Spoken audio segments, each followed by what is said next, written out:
Healing का मतलब कभी भी ये नहीं होता कि हम सिर्फ सिम्पटम्स को हटा दें, बट हीलिंग का मतलब ये होता है कि उन सिम्पटम्स के पीछे छुपी हुई वजह को जानें और उनको समझ के धीरे-धीरे से रिमूव करें। क्या आपको लगता है एक्ने सिर्फ एक स्किन प्रॉब्लम है?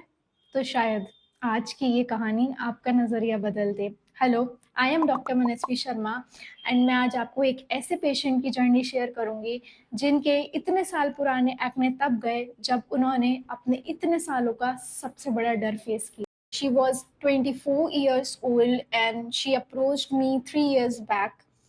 एंड स्टार्टिंग में जब वो आई थी तो बहुत ही कॉमन एक जो क्वेश्चन होता है सबका जिनके एक्ने होते हैं कि मैम बहुत सारे एक्ने हो रहे हैं फेस पे, कोई सोल्यूशन नहीं है, सबसे ट्रीटमेंट ले लिया है बट ये क्योर नहीं हो रहे, allopathic, homeopathic, Ayurvedic, all types of cream, medication सब कुछ मैंने कर लिया है बट ये बिल्कुल भी नहीं जा रहे हैं।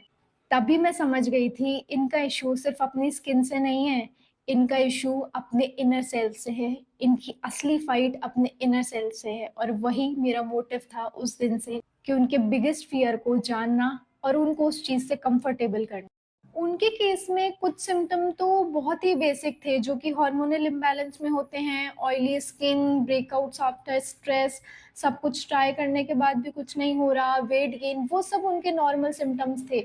फाइनली उन्होंने कन्फेस किया कि 7 इयर्स बैक उनके साथ एक एक्सीडेंट हुआ था जिसमें उनकी छोटी बहन स्टेयर से गिर गई थी, जिसकी वजह से उनके साथ इतने ज़्यादा इशू हुए कि वो उनके मन में एक गिल्ट का रीज़न बन गया था और साथ में ही उनको सारी स्टेयर से डर लगने लग गया था और वो डर किसी भी तरीके से निकल नहीं पा रहा था। इस वजह से वो सारी चीज़ें अपने कंफर्टेबल ज़ोन में होके करती थी। होम्योपैथी में हम सिर्फ इंसान का एक ही सिम्पटम नहीं देखते, एक्ने है तो सिर्फ एक्ने को नहीं देखना, एक्ने के रूट कॉज तक जाना है। बस इसी के बेसिस पे मैंने उनके लिए एक इंडिविजुअलाइज मेडिसिन प्रिपेयर करी जो कि उनके मेंटल स्टेट, उनके फिजिकल स्टेट और उनकी हर वो चीज़ कवर कर रही थी जिससे उनको इशू था या जो चीज़ जहाँ से शुरू हुई थी, जो उनके ट्रिगर्स थे वो उसको भी कवर कर रही थी। साथ ही मैंने उनके लिए थेरेपी सेशंस प्लान किए जिसमें उन्होंने फाइनली अपने फियर्स को एक्नॉलेज किया, एक्सेप्ट किया और अपने आप को माफ किया। 4 मंथ्स में उनके एक्ने विजिबली रिड्यूस होने लग गए एंड 8th मंथ में बिल्कुल क्लियर स्किन। बट सबसे बड़ी चीज़ जानते हैं आप? जब उन्होंने कहा डॉक्टर मैंने खुद को एक्सेप्ट कर लिया है और मैं अब बिल्कुल हील हो चुकी हूँ। वही पॉइंट था जहाँ पर मुझे समझ आ गया था कि अब ये बिल्कुल स्ट्रेस फ्री हैं, अपने सारे गिल्ट एक्सेप्ट कर चुकी हैं और अपनी इन्हीं चीज़ों को लेके कैरी फॉरवर्ड कर रही हैं।